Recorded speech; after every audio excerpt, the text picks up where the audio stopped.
What's an amazing loophole you found regarding free food? This is how I and my colleagues had free lunch for weeks. Around 2010, McDonald's introduced them a wrap in Sweden. To promote their tasty new wraps, they created a game in the McDonald's iPhone app where one could find free wraps on a map while walking around in the real world. In order to receive real wrap, we had to find a wrap on the map, get there, pick it up by holding down our finger on it on the map, and then continue holding our finger on our phone screen until we could redeem the virtual wrap at a nearby McDonald's. If we let go of the screen, we would drop the virtual wrap and risk a hungry competitor stealing our virtual wrap. There were 3 different flavors and we could try one flavor once, per registered account. Soon the wraps were getting scarce, and it was only easy to find wraps located far from any McDonald's. Using a jailbroken iPad together with 2 unofficial apps, one for switching between apps without putting them in background mode, and one for faking my GPS location, I was able to move wraps to anywhere in the world. I could park outside McDonald's and get my wraps from wherever they were to be found, immediately. However, I realized after a couple of days that it started to get tricky to find wraps at all. Others were obviously using the same technique. I had to hide my virtual wraps.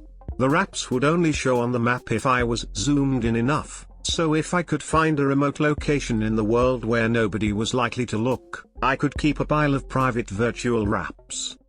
I settled for a very remote island in the North Sea.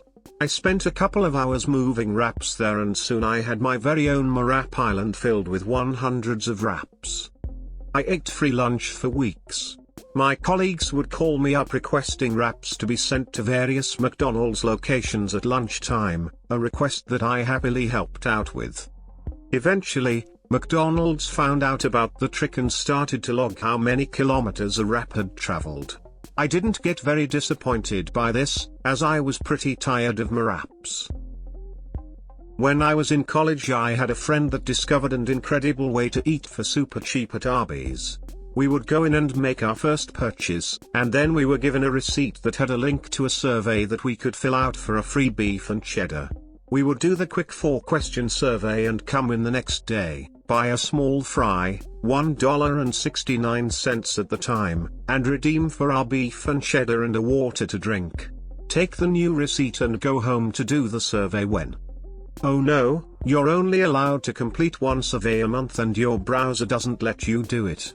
Until you clear your cookies from rb''s.com, and you could do another one no problem. We started to come in every day for a free beef and cheddar, and the woman working there asked if we were giving her 5 stars every time. We said we were, and we actually were, and she started giving us free drinks. So basically for $1.69 a day, we got a premium entree, a drink, and fries. That little scheme pretty much fed me through college until I discovered a new scheme.